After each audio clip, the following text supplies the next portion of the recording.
was just introducing an amazing presenter. She has over 3 years experience in Angular developing, and she does amazing things such as talks. She's empowering the community. So she is just standing on business for sure. And I really want you guys to enjoy these chats, to enjoy the presentation. In our chats, please ask questions.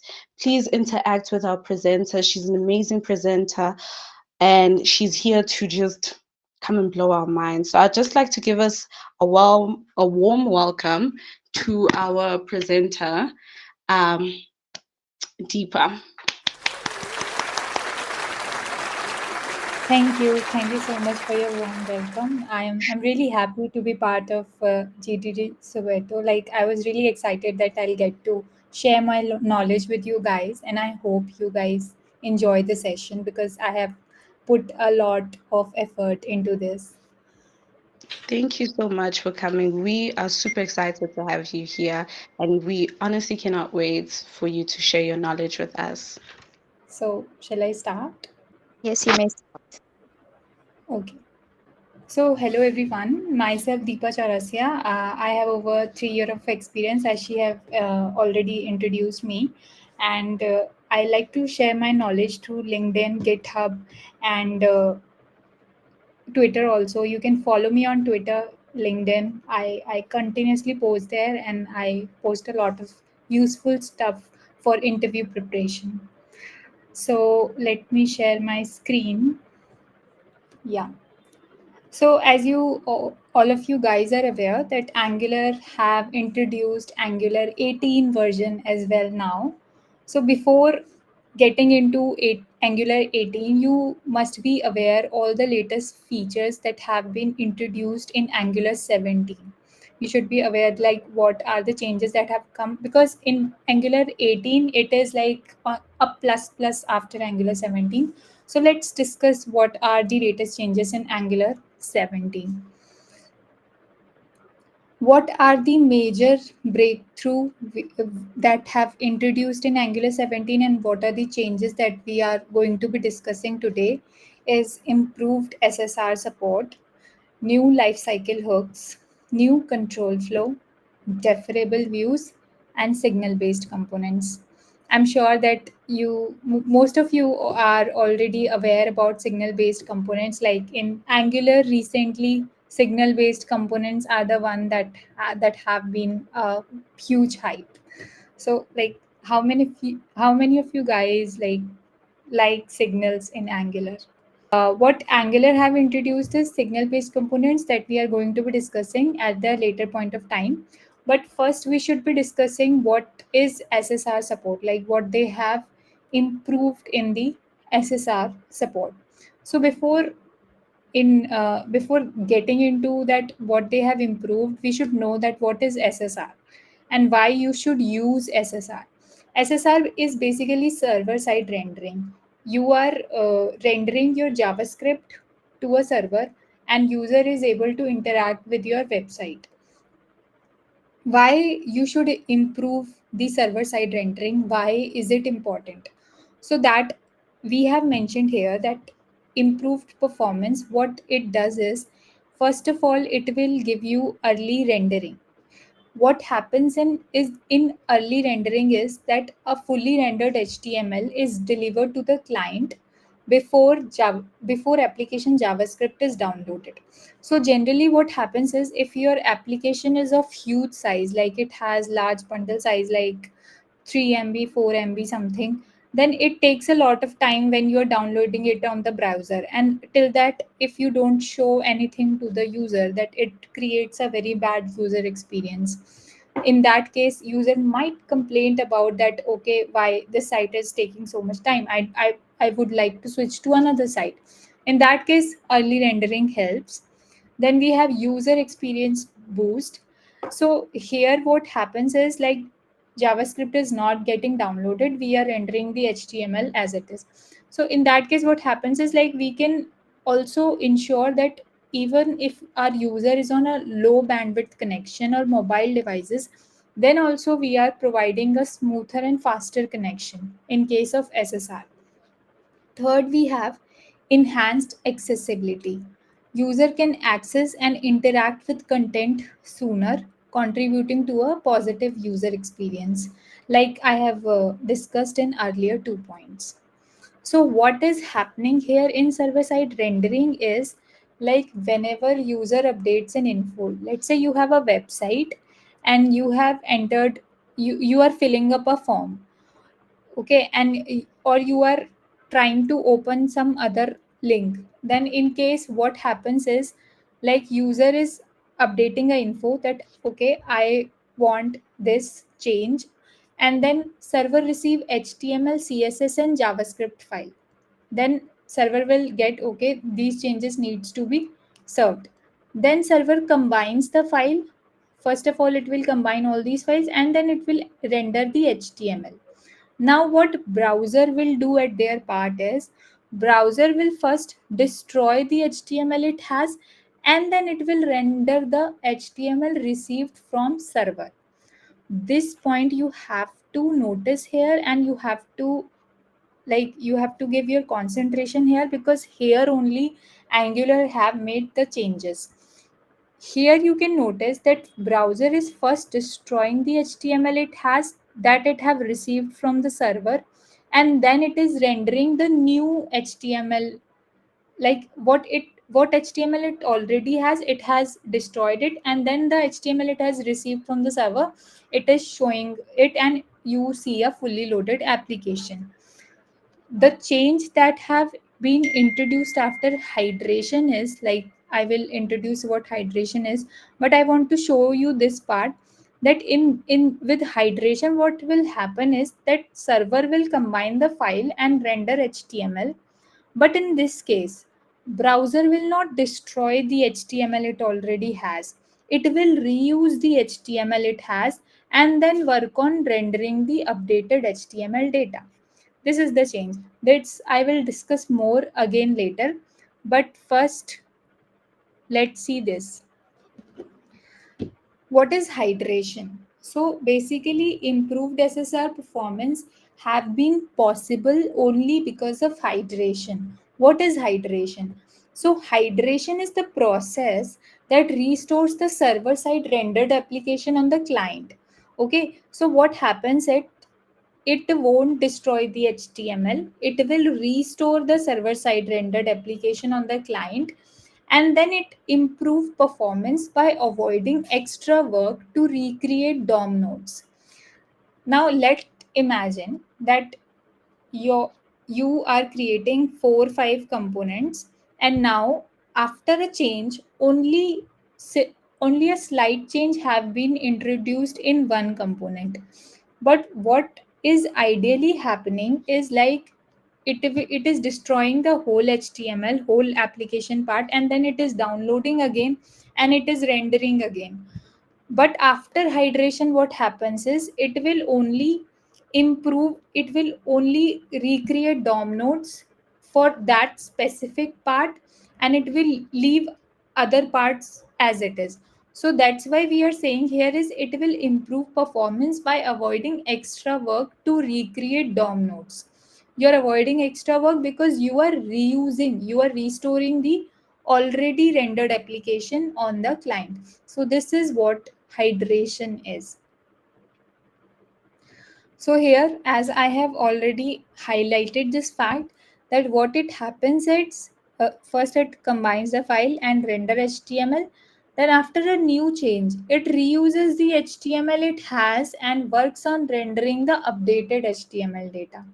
It won't destroy the HTML, it will reuse it after hydration. Now, why is hydration important? Because first, it is improving the reusability. The more reusability we have, the more our application is better. Like it will be more flexible, and the more reusability, the more efficiency. So, reusability it is providing whenever possible. No extra work in recreating the DOM nodes. We don't have to do any extra work. And then third, it prevents UI flickering. Okay. So your UI also won't flicker if hydration is done, because you are reusing the already downloaded HTML. What are the application level changes? Like if you are working on Angular 17, then what are the changes that you will notice while creating application? First, you are creating new application with SSR. So before Angular 17, if you were creating an application with SSR, you have to pass this extra parameter like SSR. But now this time you just have to write ng new and your project name. Then when you click on the enter, then you will get a prompt that whether you want to use SSR or not. You will say yes, and then it will be automatically in your application. Second, you have enabling hydration. In this case, earlier what you have to do is you have to import this provide client hydration from Angular platform browser. But now you don't have to do this anymore. It is enabled by default in all Angular apps. Hybrid rendering. For hybrid rendering, also earlier you had to add this additional package outside the Angular, and then you had to include this in your project and then use the hydration. But this time you just have to add this Angular SSR, which is the part of Angular application only. Earlier we were using something outside of Angular, but now it is the part of Angular itself.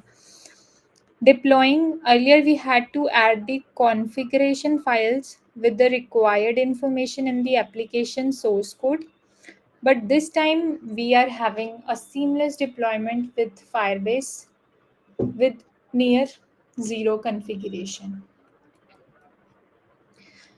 So we have already discussed that what is hydration, what is the major part of hydration that improves our performance, and what is the application level changes we have to be aware regarding hydration, regarding this improved SSR.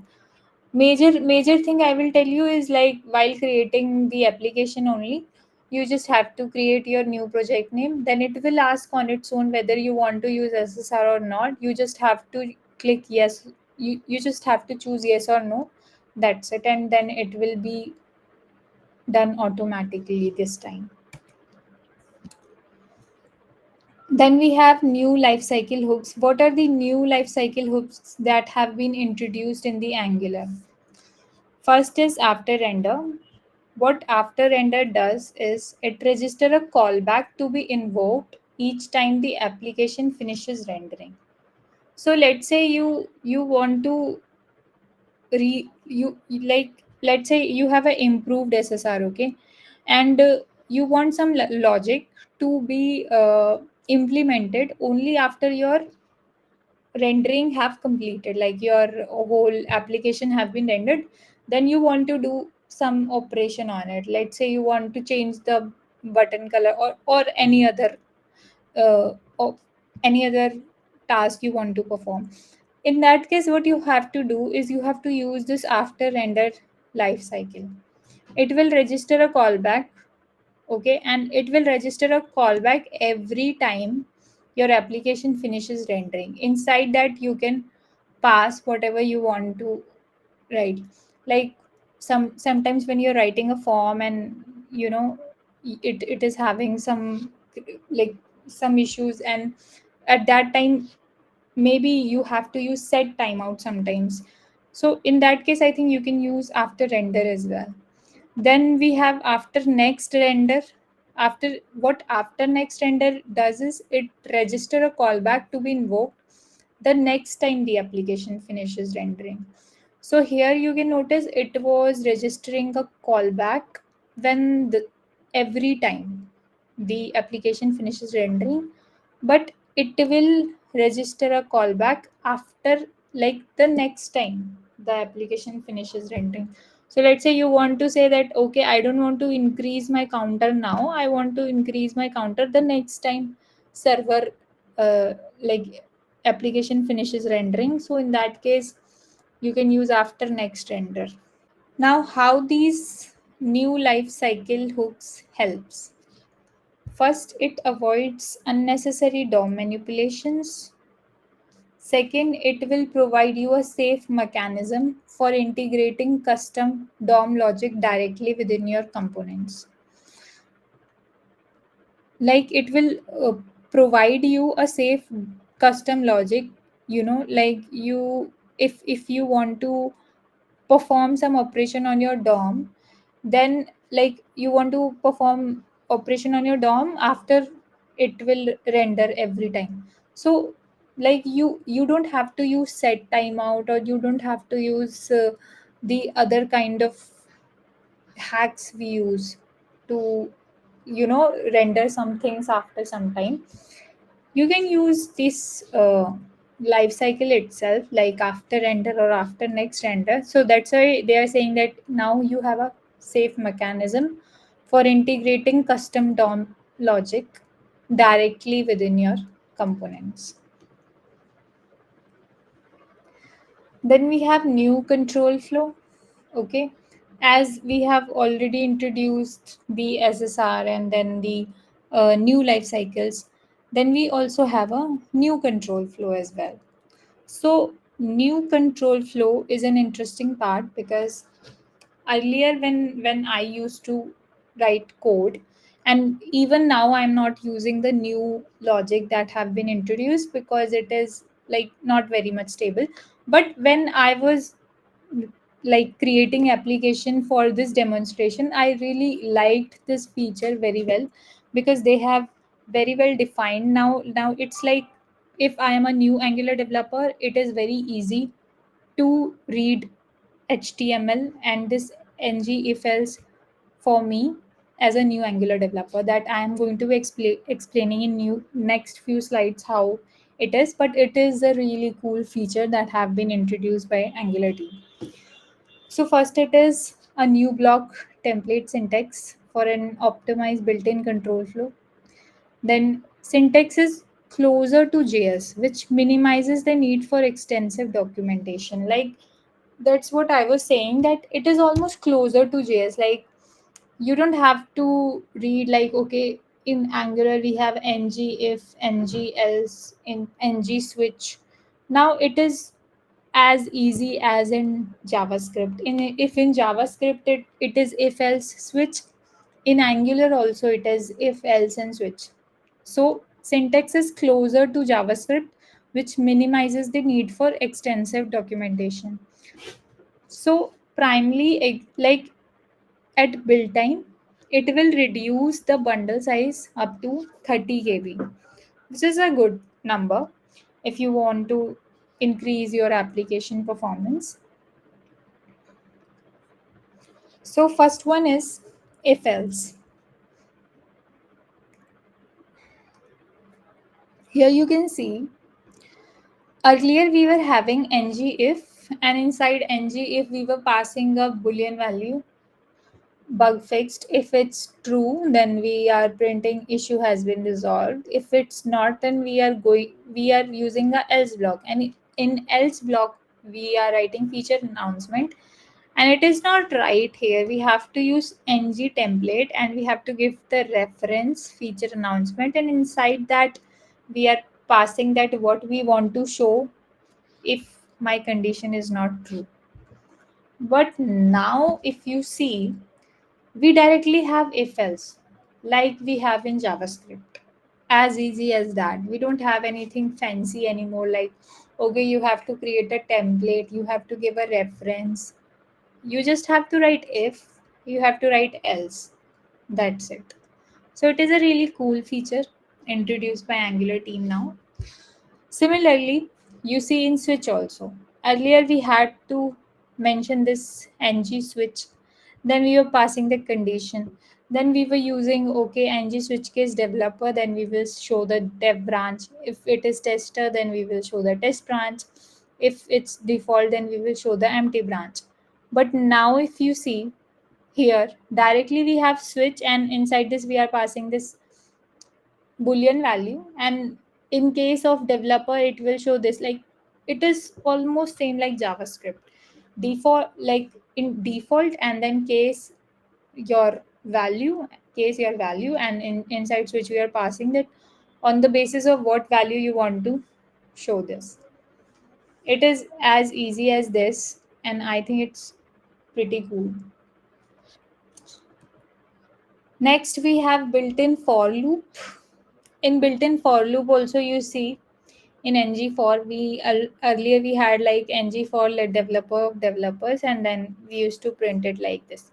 This one, I think earlier also it was pretty much easier, and now it is also pretty much easier. Now we have empty block also, and inside for we have like developer of developers, and then we can also use this tag that if developer dot available, on the basis of this we are showing this developer dot name. Then we have benefits of new syntax. What are the benefits of new syntax? We directly provide content for else, simplifying compared to the legacy NGF alternative. Like I said, earlier you had to give else, and then you have to give the template reference, then you have to define that template reference somewhere else, and you had to give the reference. But now it is just if else. That's it. So facilitates the use of else if, overcoming the historical limitations and providing more versatile conditional structures. So earlier when you were using ng if else, then you also had limitation that you can only have one else. But now if you want, then you can use it like JavaScript. You can have multiple if else if you want to try it, and it is pretty much more like it we are overcoming the historical limitations that we had earlier, but now we don't have anymore. Next, we have better type narrowing in the individual branches in switch, which is not possible in ng switch. You see, in ng switch, now we have more better type narrowing also. And I also like the fact that it is more structured now. Like earlier it was ng switch case, ng switch case, ng switch default. It was pretty much confusing, but now if you see it this way, it is more structured, and you can see that okay, it is very precisely explained and very very normal, like JavaScript, like it is almost JavaScript now. Very easily read, like you can easily read and you can easily start working on it. Then we have a shortcut for collection with zero items via an optional empty block. So if we have zero items, then we can show okay that this is like we don't have anything in developers, so we can show that okay, uh, we can show the empty block in that case if we don't have anything in this array. Earlier it used to give error that okay, earlier it was hard to debug that what happened here, why it is not showing. But now you can just try it empty block, and inside this you can pass okay, if developers doesn't like it, if this array doesn't have any value, then I want to show this. Next we have deferred loading. So what is deferred loading? Basically advanced lazy loading. So what lazy loading does is it delay the loading of components, and then you can load it later. So why we need it? Generally lazy loading, when let's say you have a whole page, okay, inside that there are 4 or 5 components, and only one component is taking so much time to load. Then you say okay, I will load this particular component after some time, but don't um, it should not affect the user experience. User should be able to see the rest of the website immediately, so that is lazy loading. In deferrable views, like earlier what we were doing is like we were doing it at the component level, but now we will also use it at the container, like ng container level, that I will explain you with the help of code. So deferrable views are also basically the advanced lazy loading. Like it is a powerful tool which is used to delay the loading of heavy components. Why deferrable views? First, it reduces the initial bundle size. Second, it improves core web vitals. Third, it improves LCP, largest contentful paint, and time to first byte. What is largest contentful paint? Largest contentful paint is like the amount of MB it is taking to deliver for the first time. And time to first byte is like the amount of time it takes before it deliver show you the web page for the first time. Before that, how much time it is taking, that is time to first byte. And core web vitals are also improved. So basically all of these are very important and essential part in web performance. So overall it improves the web performance and it reduces the initial bundle size. Then we have defer block. Okay, so what defer block does is it instructs the compiler to extract its content and lazy load it. What does it mean? This is app child, okay? And above this, I'm passing this at the rate defer. So what I'm doing is I am instructing the compiler that, hey, this component might be heavy and I don't want to load it immediately. So you lazy load it later. That I can do just by putting this block defer, that I want it later. So I'm instructing the compiler that lazy load it with the help of this defer block. So here app component will lazy load the app child component as soon as the app is idle.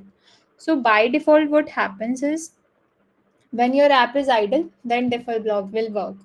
Otherwise, there are multiple triggers that we are going to be discussing now. Like in deferrable, we have multiple kind of triggers. Like when do you want to lazy load this component? When do you want, like, do you want to load this component when I hover on this? Do you want to load this component when I click on this button? Do you want to load this component uh, when I scroll? Something like that, that we are going to be discussing now.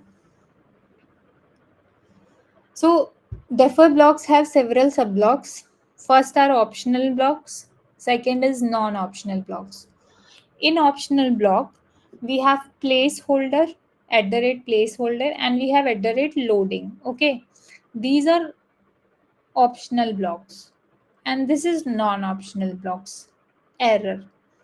Okay, in optional block, you have placeholder, so it declares content to show before defer block is triggered. So in case you are saying that okay, I will load this app child after I click on this button or something, or after some time, after 2 3 seconds, till then what if you want to show something? You want to show that okay, it is loading, you want to show a loading pop-up. For that, what you can do is you can use placeholder. You can write inside the placeholder that I want to show this loading pop-up till my system is till my that component is loading. Or loading pop-up you can use inside this loading, but inside placeholder you can write like till then, like if there is a requirement like that I want to load this later, then you can use placeholder for that. Then you have loading. So it declares the content that will be shown during loading of an deferred dependencies. Like I said, if it is loading, then in that case you can write inside this that what you want to show at that point of time. Then you have non-optional blocks as usual. It will declare the content to show if your defer fails. Here you can see that inside defer we have large component, okay? So this is a large heavy component. That's why I want to lazy load it later. Inside placeholder, I have set the parameter that minimum 500 millisecond. Okay, till my this large component is loading, I want to show a placeholder. and I want to show this placeholder for 500 millisecond, and I will write whatever placeholder content I want to write inside it. Then while this large component is loading, now 500 millisecond is done. Then also it is loading. Then at that point of time, I want to show the image that it is loading. So that I can write inside at the rate loading. And I am passing here like it will be shown after 100 millisecond, and for minimum 1 second it have to be there. And in case whole of this fails, in case large component doesn't load at all or something fails, then we will show the error block. And it is a non-optional block. Error block is non-optional block. And inside error, you are passing that fail to load the calendar or fail to load the larger component, whatever it is. Okay, so this is how you use a defer block. Then we have triggers. Now we know that, okay, inside my HTML itself, I can write that whatever child component I want to load after some time, but you can also tell that that child component you want to show if on the basis of any interaction, or if you enter a viewport, or if your system is idle, or if you're hovering onto something, then you want to lazy load that child component. So for that we have triggers. Defer comes with set of supported conditions and triggers that will determine when to fire the component's loading. So it is having a set of options like we have on and when here. So on the basis of that, it will determine that when it will fire the component's loading. So on is having on specifies a trigger condition. So on interaction, so if you are interacting with your website, in that case on trigger will be used. And when, if you want to pass a condition that when this value is greater than 5, then I want to show this, or then I want to lazy load this component, for that you can use when. So it specifies a condition as an expression that returns a boolean value like true false conditional basis. Here we have at the rate differ. Inside this we have on viewport, and we have when condition. So when user enters a viewport, then I want to show this calendar component. Otherwise, I will show this placeholder. Here I have mentioned all the set of supported conditions and triggers that determine when to fire components loading. First is on idle. It is the default behavior. Okay, it is a default behavior. If you won't mention any trigger, that this on idle will work. Sorry. Then you have on immediate trigger. This trigger will fire immediately when the template is executed. Like it won't wait for anything. It will start firing. Like this trigger will fire immediately. Then you have on timer with 5 second.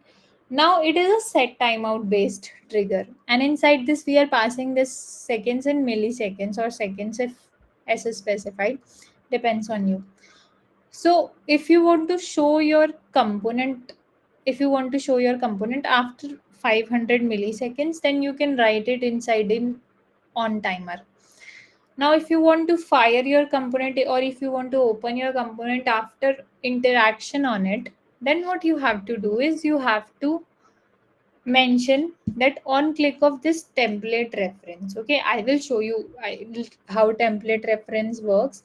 That on click of this template reference, I want to show this component or that component. Similarly, when you hover on this template reference, then you want to show some component. And similarly, when you enter a viewport on your website, then you want to load some component. Here are the use cases of all of this. First is defer. Inside this we have on immediate, it will fire immediately and you will immediately see calendar component. If not this, then you will see a placeholder, calendar placeholder. Then you have a timer, on timer of 500 millisecond. Okay, so if after 500 millisecond you will see this calendar component, otherwise you won't see anything. Then what I was mentioning about template reference, that you can notice here, that inside button I have given this template reference greeting. Okay, and I am using this template reference here with on interaction. That on interaction with this template reference greeting, I want to show this calendar component. Otherwise, I want to show this placeholder. Okay, so this is what I was talking about regarding the template reference. Then we have diff, we have greeting template reference. Similarly, when you hover over the greeting, then you want to show this calendar component, otherwise you want to show the placeholder. Next you have viewport. So when you enter a viewport, then you want to show your component, otherwise placeholder. So this is how these use cases are. Okay, and you have to make sure that, okay, here we have, if we are using hover or on interaction something, then you have to use this template reference along with this on hover and on interaction. And other than that, if it's viewport, then you can use it on their own, or in on timer you will pass the milliseconds. Okay, then we have prefetching. We can also prefetch, like let's say you don't want that there is the component that will load, and inside this you have some dependencies, you have some API dependencies, or you have something, so you don't want that to wait, you want to prefetch it beforehand. So what happens, you can also prefetch those dependencies, okay, before your interaction with the component. So prefetch can take a set of conditions when and triggers to determine when to fire the actual loading of dependencies. It will determine ki loading of dependencies, when to fire the actual loading of dependencies. So here we have defer block. Inside this we have on interaction, okay, and prefetch on idle. So what I am mentioning here is that this defer block, like this calendar component, will load on interaction only, but the dependencies associated with this calendar component will prefetch when it is idle. If it is idle, then dependencies associated with it will prefetch. Then we have placeholder, and it will show in case this does not, like this calendar component does not show. In that case, you will see the placeholder. Now you see here that we are mentioning that if it is idle, then prefetch all the dependencies associated with this calendar component. And we will open this calendar component when you are having an interaction. Okay. Then we have reactive signals. Reactive signals are the major part of Angular 17, Basically, it is making our code more reactive. How it is doing that, we are going to be discussing now. But before that, we have to know what is signal. Signal provide new way for our code to tell our template that our data has changed. Okay. Earlier also when we were using ngrx for it, but it is definitely not a replacement for it, because it is adding more value to our application. So it does it what it does it it does not just tell you that okay, data has changed, it also performs the operations associated with that data, that we are going to be discussing in further slides. But before that, what are signals? Signals provide new way for our code to tell our template that our data has changed. It improves change detection and make our code more reactive. Okay, how it improve change detection? Let's discuss it. How does it improve change detection? By default, you have this change detection strategy like this. Okay, you have this multiple component. Okay, you have a component, child component, further child component. Now let's say your property have updated here. Okay, how Angular application works right now, it is having Zone.js working at the back end. And what it will do, what Zone.js do, it literally it will literally run that process, that whether change have made on every single component that is present in your application.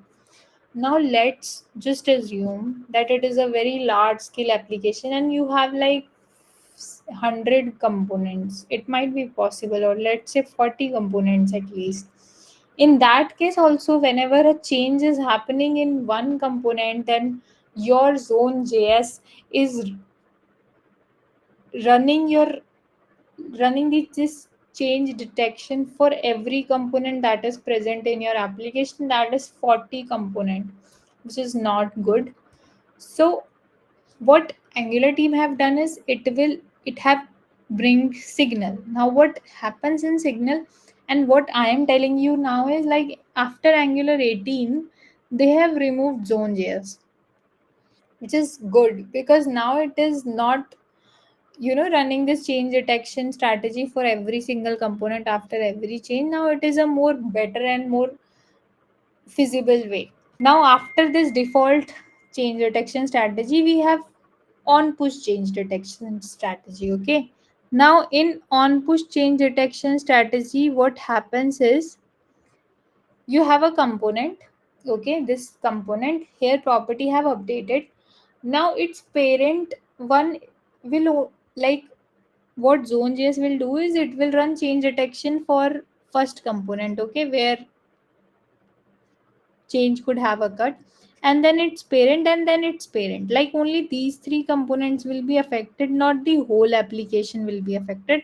Only the component where change have done it, its parents and its parents, it will go above the cycle. Okay, but here you see by default every component gets affected, and it takes a lot of time by running change detection on every single component, but it takes a comparatively less time. But with Signal what happens is it only run on that particular component where Signal have updated, and not on any other component, which saves us a lot of time. You see there, if component X have a change, then only change detection strategy will run for this component X and not for any other component, not even its parent component.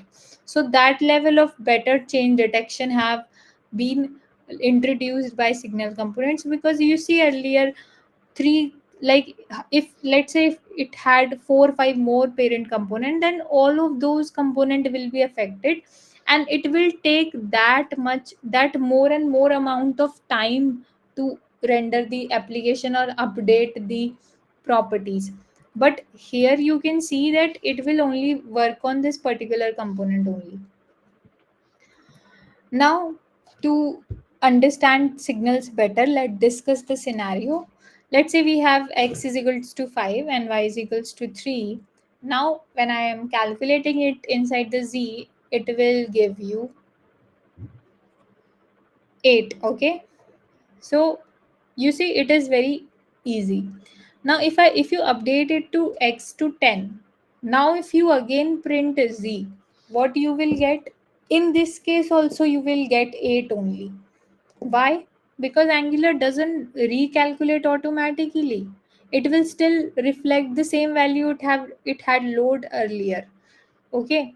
But with Signal, what happens is you can recalculate it very easily, because it is computed signals. You know what computed signals does is it stores the earlier value, it memoizes the earlier value, and on the basis of earlier value it works later.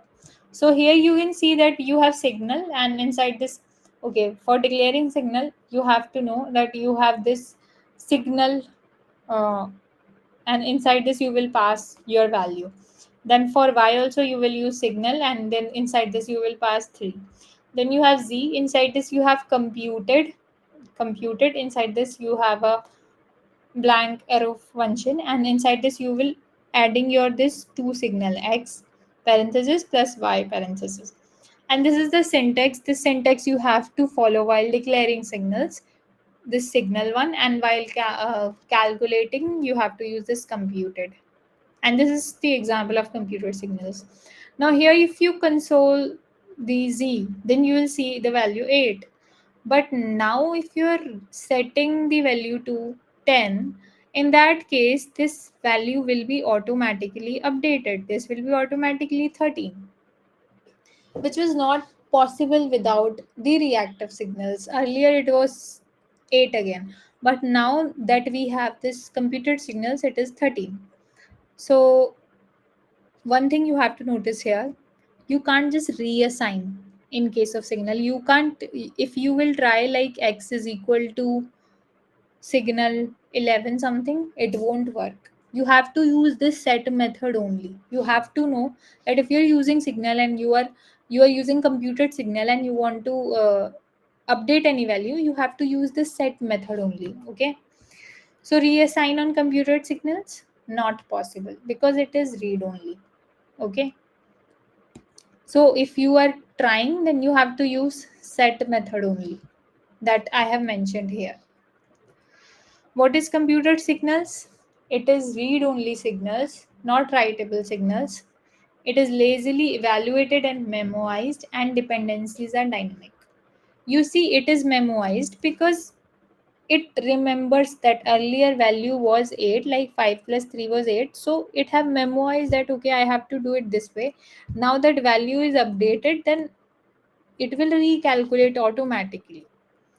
So it is lazily evaluated and memoized, and it is read only signals because you have to use this set method. Without it you cannot reassign it. How to create a signal? You will declare a count, and it will be of writable signal type and number, and then you can write signal and 0. This is the type.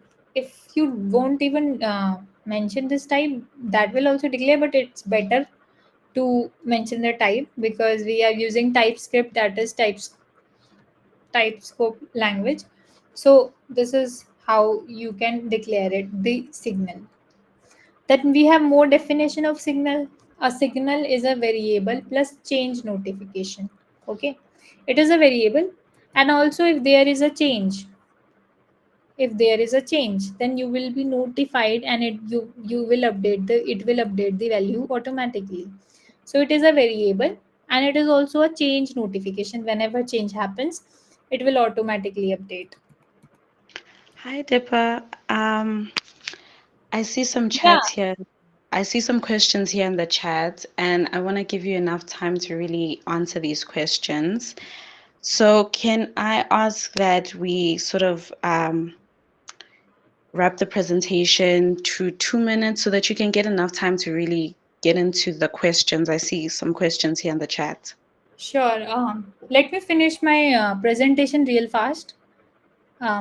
Like they're like 1 2 slides more only. Yeah, I think set method I have already mentioned, and then we have update method as well. It will update the signal based on its current value. And then we have effects signal. Effects is an operation. It will run when one or more signal might change, and it will run at least once only, and any change in signal effects run again, and it will execute asynchronously. It is basically if you want to console that what is the updated value, then if you want to console like what is going on in signal, then you have to use this effect, and inside this effect you will pass like okay, I want to have the updated value, that you will find it here. Then we have life cycle change after signal. First we have effect, then we have after next render, then we have ng on init, and then we have ng on destroy. So yeah, this is all from my side, and you can follow me on LinkedIn, mail, and Twitter. Now we can come to the question, and I will stop. So someone have asked me like, defer, is it like, does it still lazy load? I think because we are mentioning that it will be on immediate. So what we are mentioning with on immediate on hover is like, on the basis of this it will load this particular component. So if we are saying that on immediate, then definitely it will load it immediately. It will not lazy load it exactly. It will load it immediately whenever, like, you can also mention the condition after this, like whenever this boolean, this value becomes true, then I want to load it immediately. So this works like this. Then how do you use material 3 components while using Angular material? I'm not able to understand this question exactly. Um, can you give me more reference about it? Okay. So like Web 3 materials and Angular material, like how we are going to use it. I think Angular material is also having a lot of changes going on, and I think Angular material is like more. It is using from a very long period of time, and all the big companies, like all the big companies still prefer, because it is more organized. So we are used to that organized way. So we are still working on this. Like, I know that Material Web 3 is like way more better, but Angular material, like in my company also we use Angular material only. It does not force you to use the Firebase for deployment. Like, it is your choice. Like, uh, in SSR it was written that by default it will happen, but also if you want to modify the configuration, then you can do it on your own. And for the defer, like, there was one more question. I think regarding effect, someone had question like how effect method helps. Like, if you are using a signal, and if any change have happened on the signal, and you want to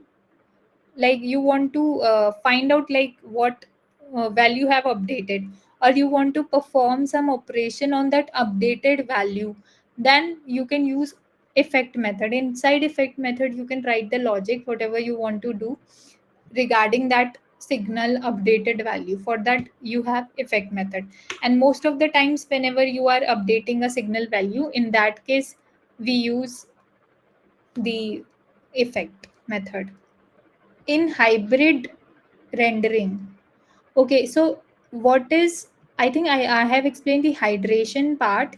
In what happens in hydration is like, whenever you are rendering your application, okay, so what happens is, at first Java, your HTML, CSS, JavaScript file is rendered from the server, okay, and then your browser download that HTML, CSS, JavaScript file, and then it is rendered to the user.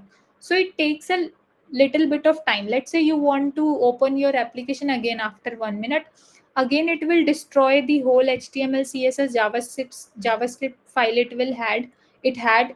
Browser will destroy it, and browser will download it again. But you see, after hydration, what happens is, your browser won't delete everything it will reuse what already has, it will reuse it, and it will render your application in slight less time, in very less time. So it enhances the user experience, and it also saves you a lot of time as well, if you are opening your application again and again, and there is not much change in your application. Thank you so much. I don't know if there's still any questions. Please, guys, feel free to ask questions. Thank you so much for your presentation. I can hear it's very interesting. I can hear everybody is very interested, and you've explained it in detail. I think you've really gone into detail to explain it step by step and helped, Oh, okay. Here's another There's more. question. Yeah, exactly. It will reuse if it's possible, but if there is an update, then yeah, it will update it. Like, it will only reuse where there is no need, no change. Then in that case it will reuse the earlier DOM nodes. But if there is any change from the server, then it will update the files again. But it also saves you a lot of time in that case also. I see Antima Goyal. She's from India. Are you from India? Like Goyal, we have in India. Yeah, that's great. And the location, India here also.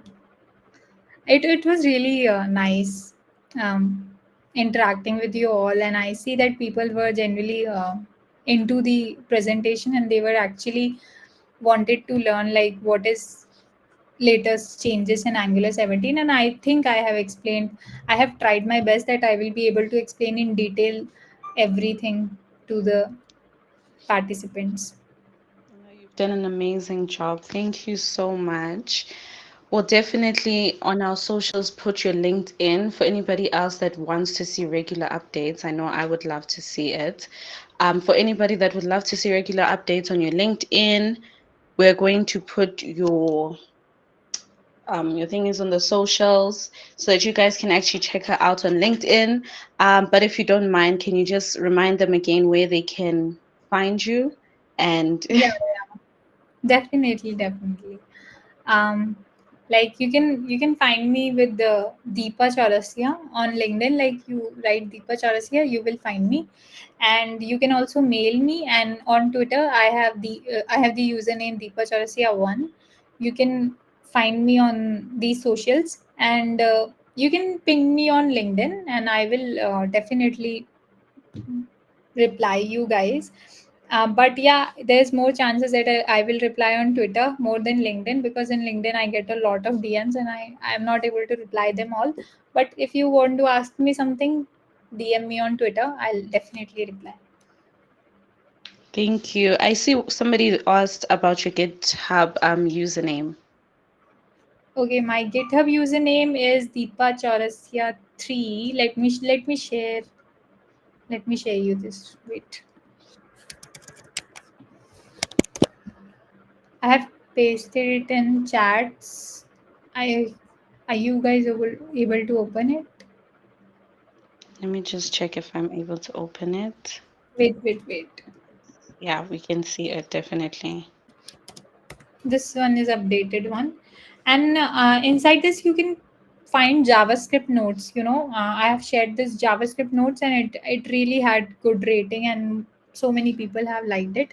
So it is also useful interview preparation. So I think go through that repository JavaScript notes. It is uh, one of my very good projects. Thank you again so much.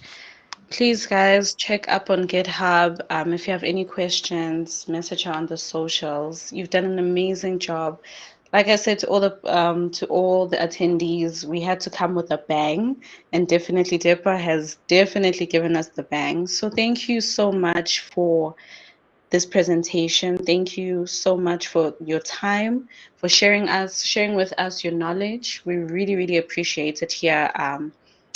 In South Africa, really, but more so in GDT Soweto. Thank you. I was really happy to be part of GDC Soweto this time, and I'm definitely looking forward for more interactions, more opportunities. Most definitely. Thank you. Thank you. Bye, guys.